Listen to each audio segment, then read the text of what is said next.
Bueno, muchas gracias. Yo, junto con el equipo y el bloque, elaboramos un PowerPoint con algunos números que les vamos a dejar porque no quiero aburrirlos. Solamente les voy a mostrar 3 de estas diapositivas. La primera tiene que ver con la pérdida de poder de compra de diferentes tipos de ingresos.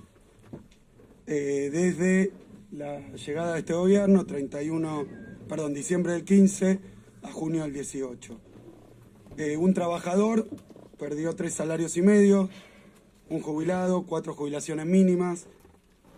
Esto es lo mismo que el UVA, porque finalmente indexaron los créditos. Esto es índice de precios contra diferentes ingresos, 4 asignaciones universales por hijo, 4 salarios mínimos.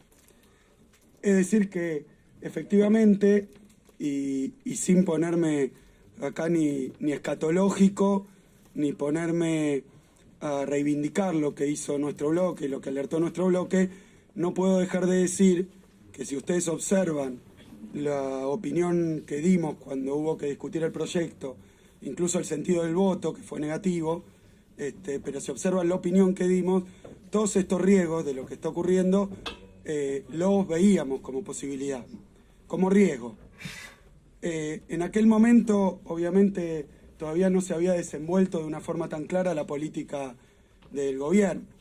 Hoy claramente hay una política de reducción de los salarios reales, con lo cual la inconsistencia más fuerte es ofrecer créditos que se indexan por inflación con salarios que se indexan por debajo de la inflación. Va a fracasar, es la política económica, pero siendo el mismo gobierno, es el crédito UVA, empujado y propuesto por el propio gobierno, con esta política que va a llevar adelante, pero que no exhibió en aquel entonces. Yo creo que hay un tema de publicidad engañosa. Lo decimos en aquel momento, por eso creo que tiene que hacerse cargo el Congreso de la Nación y eventualmente sancionar. Hay un tema de publicidad engañosa. Era obvio para un analista económico, para alguien que fuera estudioso de estos temas, que la discordancia entre la evolución salarial y la evolución de los precios era no muy plausible. Casi seguro que se iba a dar con el gobierno que hay. Casi seguro. Porque cualquiera que conociera las ideas, los economistas que los acompañaban, obviamente venían con el diagnóstico de que el salario era muy alto y que había que reducirlo. Entonces yo digo que hubo una cuestión engañosa y perversa en la publicidad de estos créditos. Porque tiene todo el mundo. Es más, si alguno de ustedes tuviera ahorro en dólares para comprar un departamento, capaz le convenía sacar crédito UVA, guardarse los dólares y hoy pagar las cuotas con los dólares. No quiere decir que el crédito UVA era desfavorable en todas las circunstancias y para cualquiera. Lo que es seguro es que como una cuestión de política del gobierno, me da la impresión, y también con cosas que nos hemos enterado, de acción sobre los bancos para que ofrecieran crédito UVA a toda su clientela, plantearon esta situación como bárbara y omitieron decir los riesgos. Es como si el prospecto no hubiera dicho abajo del medicamento, cuidado, que si lo tomás y tenés tal situación, corres la posibilidad de que se te desencaje tu ingreso del salario. Nosotros lo advertimos y advertimos también a las fuerzas que acompañaron este proyecto que había que ser muy cautos, porque uno sabe que en temas de créditos bancarios, la verdad que nuestra población y la población del mundo en general es bastante analfabeta en temas financieros, lógicamente. Entonces hay una responsabilidad adicional de las entidades bancarias y del gobierno de advertir y de asesorar a quien toma el crédito diciéndole, ojo, que puede llegar a pasar esto.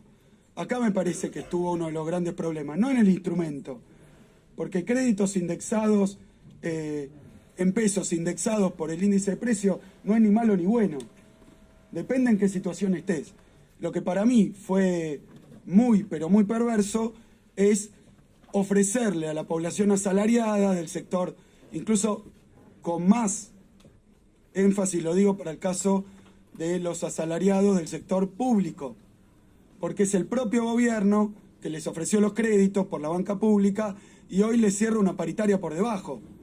O sea, los está empujando. El responsable en ese caso es puramente el gobierno. Por haber ofrecido un crédito, no haber advertido. Y yo de nuevo no quiero ponerme en esencialismo. Para alguien puede ser muy bueno tomar tal instrumento financiero en dólares o en euros, pero tiene que saber cuáles son los riesgos.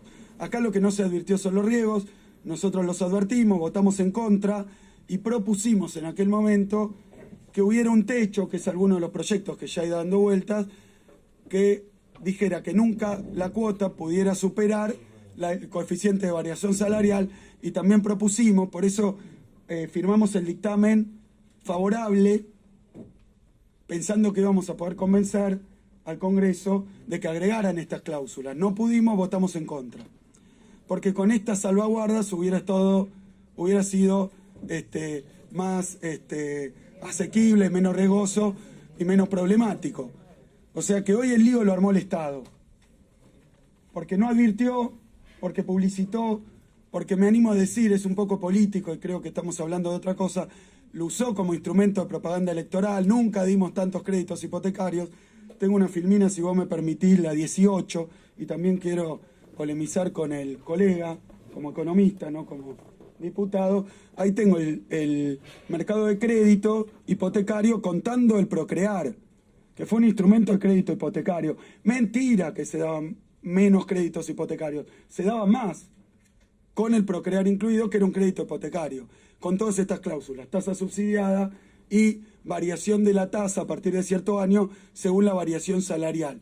Y cláusula de salida, porque la variación salarial es un promedio, pero puede que el salario de todos se mueva así, pero que a vos te echen de tu trabajo. Eso tampoco estaba previsto, también lo planteamos. Conclusión, porque no quiero aburrirlos, tengo mucho más para mostrar. Perdón, una más, la 10. Miren, la liñita azul es un crédito UVA, suponiendo un escenario más o menos favorable y promedio de la Argentina, de inflación del 20% en los próximos años.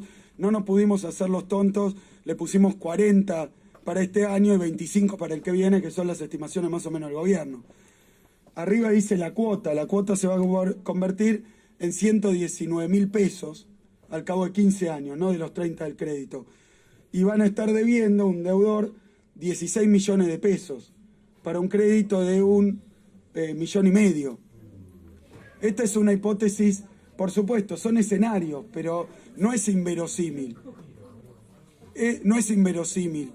O sea que yo creo que hay una urgencia,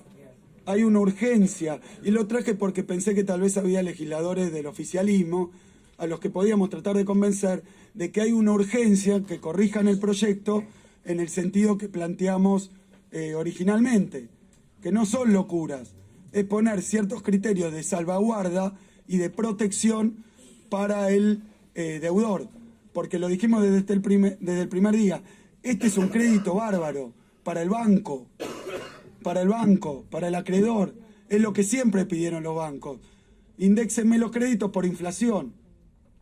Entonces, claro, apareció, y quiero marcar un poco cuál fue la evolución. Cuando salió el instrumento, todos los bancos querían prestar, ajustado por inflación, porque si no, se queda en la casa. Y esto pasó justo, era cerca de la crisis de 2008, donde esto generó un lío en todo el mundo. Era una locura presentar créditos hipotecarios de alto riesgo. Es un poco la posición, de nuevo, no es una cuestión de reivindicar, simplemente de pensar para adelante. Creo que lo que dijimos en aquel momento se aplica hoy, lamentablemente, con un montón de 130.000, según dicen, el número se desconoce, pues siempre presentan el monto, han ocultado el número de deudores, lo ha ocultado el gobierno, lo preguntamos muchas veces, no sabemos cuántos son. Quiero decir que nosotros, Créditos Procrear, dimos mucho más que lo que se dio en UBA, por eso lo ocultaron, para decir que nunca se había dado tanto crédito hipotecario, lo cual era mentira. Nosotros dimos 167.000, dudo que el UBA llegue así, y además era un crédito bárbaro para el banco. No digo pésimo, porque depende de las circunstancias. Si el gobierno no le hubieran ido mal las cosas, o no hubiera, no sé si se hubiera equivocado, mentido, qué sé yo, y la inflación hubiera ido como prometieron el primer año, no era mal crédito. Pero era muy riesgoso porque en los 30 años sucesivos podía pasar de todo, estamos en la Argentina. Pasó mucho antes porque no se cumplió nada de las perspectivas que habían puesto. O sea que para Argentina a mí me parece mal instrumento. Conociendo la historia argentina en sus 200 años. Mal instrumento, que protege al acreedor y no al deudor. ¿Se puede salir de esto? Sí, agregando cláusulas de protección del deudor, que son las que no están. Alargar el crédito también es perverso. Y además es perverso, porque además el costo total del crédito va a ser mayor. O sea, debes más, aunque lo pagues en más cuotas. Entonces tampoco sirve. Hay que poner cláusulas y repartir un poco mejor el riesgo entre el banco y tal vez el gobierno también. Hay varios proyectos dando vueltas. Yo quería simplemente, y mirando para adelante, dejar en claro que es urgente que el propio oficialismo se dé cuenta. Yo creo que los bloques de oposición estamos todos preocupados por esto, que se dé cuenta del brete en el que estamos y que antes de que sea mucho peor y tengan que empezar a irse, vender la casa, rematarlo por los bancos, antes de que pase una tragedia, en alerta temprana le pongamos a esta ley algunos mecanismos de protección del deudor. Se olvidaron del deudor. Y el deudor es la gente que tiene ese derecho humano, no el banco. Entonces, en pocas palabras, hay varios proyectos. Me parece que de acá lo mejor que podríamos hacer es salir, tratar de unificar, buscar la mejor solución y tratar de que nos acompañe el oficialismo en esto, a ver si conseguimos por unanimidad, y si no, trataremos de conseguir la mayoría para darle algún alivio y alguna protección a los deudores que están en una situación crítica, y que muestro estos escenarios porque puede volverse imposible, con hipótesis no ridículas y descabelladas. Cosas así dijimos cuando nos opusimos al proyecto. Y lamentablemente no pasó, y usaron los bancos oficiales, para vender créditos UBA como si fuera la salvación. Y digo, en alguna hipótesis podía haber estado muy bueno. Lamentablemente pasó de las peores de las hipótesis, porque 40% de inflación, la verdad que si vamos a 50, como dice el Citibank, vamos a estar en el año de más alta inflación desde los 90. Y el deudor le van a ajustar la cuota y la deuda por esa inflación de 50. Entonces vamos a llevar a todos a una situación insostenible. Hagámoslo antes de que esto pase. Por eso yo creo que hay una cierta urgencia, reunirnos, buscar el mejor proyecto y darle alguna garantía a los deudores para que puedan conservar sus viviendas, puedan pagar su cuota, y después, si hay algún caso particular, bueno, se verá, pero en el promedio, en el general, que esté cubierto el problema, siempre pensando en el deudor como sujeto de derecho. Muchas gracias.